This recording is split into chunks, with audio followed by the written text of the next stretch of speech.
Hey, what's going down? It's been a while. I've been a little frozen lately because I don't have internet right now. But I'm probably going to get it on Monday. But anyway, um, so like I thought about it and I never really said it in my videos. The whole point of Neo having the powers in the Matrix Revolutions was to show that telekinesis and that kind of power is possible in the real world, not just the Matrix digital realm of artificiality. Like in the real world, it's also possible, and it's very subtle when they mention it, um, because one of the brothers is a Capricorn, the other one's a Gemini. So the Capricorn wants to keep it subtle, but the Gemini wanted to bring it up. Maybe, I don't know. But either way, I've been getting into palmistry a little bit.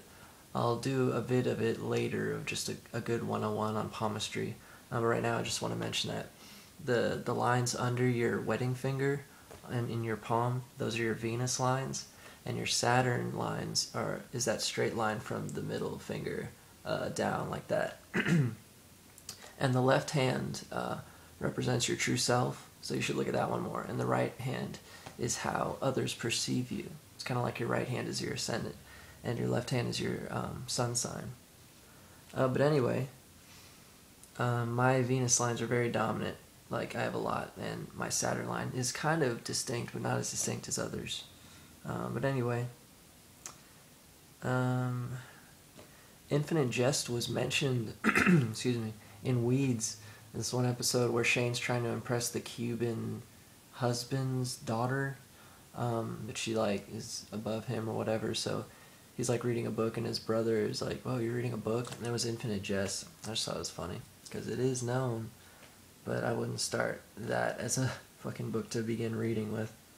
Anyway, the Exegesis by Philip K. Dick is fucking really good. It's half off at Barnes & Noble right now, so you should pick up a copy because it's $40 originally. So, I mean, it's like a good 700 pages of him discussing his psychic experiences with these spirits, with a specific spirit, actually, who showed him many things. But he also talks about how he's discovered that there is a realm beyond this reality and that this seems artificial. But he also acknowledges that he wasn't the first to know it, he's just the first to bring it back. And that's so cool, because that's what Terence Mckenna also was mentioning. And Terence McKenna's in the index, but only for Timewave 0, so I don't know if he knew that much about McKenna, because he was like a fiction writer, not a philosopher. They called them garage philosophers. I guess I could be called that too. Anyway, I figure I like Tupac and Frederick Nietzsche a lot because their Jupiter placements, they both have Jupiter in their ruling signs. Jupiter rules both Sagittarius and Pisces. I have Jupiter in Pisces with Nietzsche. Pac has it in Sagittarius. A little more aggressive, fiery, but, it's just they captured imagination, and Jupiter rules imagination and expansion and higher knowledge. But anyway, yeah.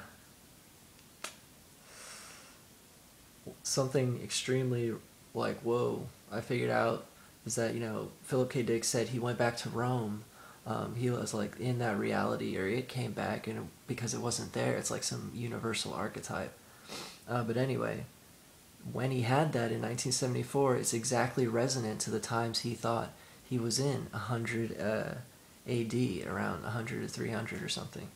It's exactly resonant to Timewave 0 if you go back one hexagram cycle, 64. It's so crazy.